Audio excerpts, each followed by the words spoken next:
beer bread. Super simple to make, delicious. And if your family's anything like Mike, they'll scarf it up. Stay tuned.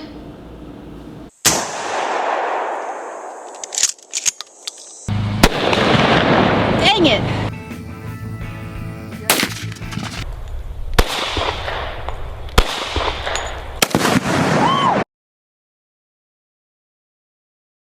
I said this recipe was simple, and it is. You don't have to wait for the dough to rise. You don't have to roll it out. You don't have to knead it or do any of that. And it only calls for a few basic ingredients: beer, flour, sugar, and if you don't, you have self-rising flour, you do have to add baking powder and salt. And that's it. So let's get started. This basic recipe calls for 3 cups of flour. And what I like to do is use half white flour and half wheat flour. So I'm going to go ahead and put in 1.5 cups of flour. White flour first. The good thing about baking bread at home is you can buy all of the good ingredients like organic flour and things like that. Now, as far as the flour, it does have to be pretty exact. And you do need to run it through a sifter so that your loaf of bread is not real hard. It's a little bit softer and fluffier if you use a sifter. And then 1.5 cups of wheat flour. Now, I do have a bread maker, and I've done a video on that before. But when I came across this bread recipe that is super simple, it's actually easier than putting all the ingredients in the bread maker.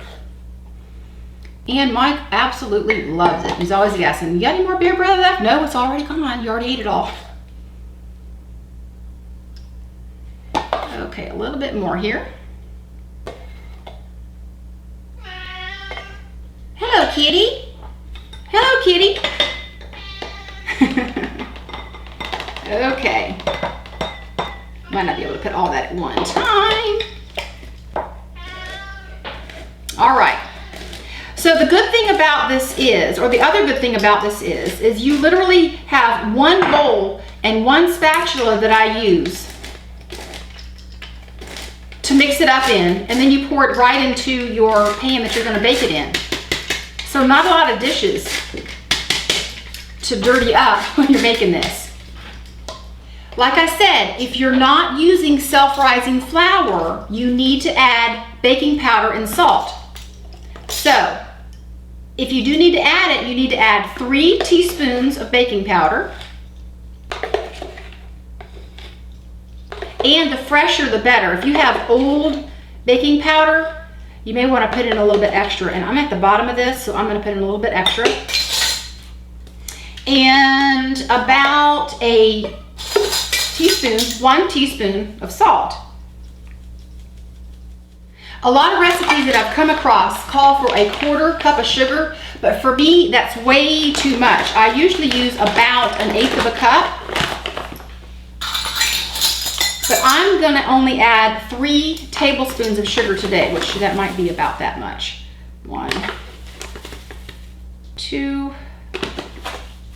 3. All right, y'all, I just realized I actually should have gotten a bigger bowl. So I'm just going to dump this in here and keep going. All right.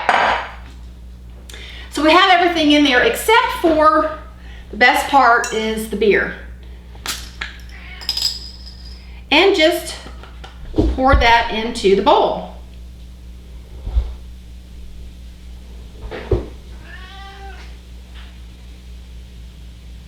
Now, you just want to gently move this around. You don't need to stir it up a lot. Just gently fold the mixture. Just gently fold the mixture into itself. All right, so now that this is finished, you can see that this is really just kind of gently stirred together. Okay? Now, I'm using a glass baking dish, and I usually just drizzle a little bit of olive oil in there. You can use anything, whatever you use to butter your baking dishes. Butter, oil, just gonna kind of coat the whole inside there. And actually, I've never used flour to coat the inside of the baking dish once I do this. I just use the oil and it comes out just fine. Just make sure it's coated all the way around. That's the basic recipe. And I suggest you make it a few times first to make sure that you get it down pat, you know what the consistency like and how it comes out of the oven. Since I've already made it several times, I like to add a few extra things like raisins, chopped walnuts, and cinnamon. This makes an awesome breakfast bread, and I absolutely love this as toast. It's delicious. All right, so I'm gonna gently stir that in here. All right, so all you do is let this fall out of the pan into your baking dish here. And it just kind of falls out. It's not really messy. And just gently press that down in there. We are not doing a lot here to get this in the pan. Just enough to get that in there. Now, I can tell you that a lot of recipes calls for melted butter on top. I don't do that because I like to save my butter intake for putting it on the bread later. So once this is in your pan, go ahead and put this in a 375-degree oven for about an hour. So let's go ahead and get that in there. Okay, check out how it rose up in the pan all by itself, see? Isn't that a pretty loaf of bread? All right. Let's go ahead and dump this out on your counter here. A little bit stuck in there. Oh well. Okay. This is hot. Let's try it out. Isn't that a pretty loaf of bread? Love this stuff. And coming straight out of the oven, put some nice butter on it. Oh my gosh, it's delicious.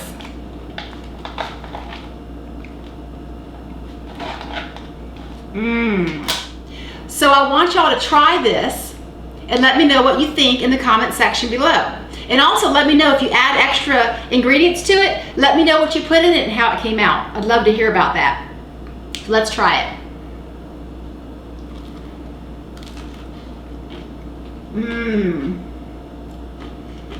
This is my favorite piece. The end piece. It has all that crunch on it. Hot. Delicious. All right. If y'all like this recipe, please give me a thumbs up. And don't forget to subscribe because we've got more videos coming to you real soon. Barbecuing. So, you know I like easy. So I am making a ham, green bean,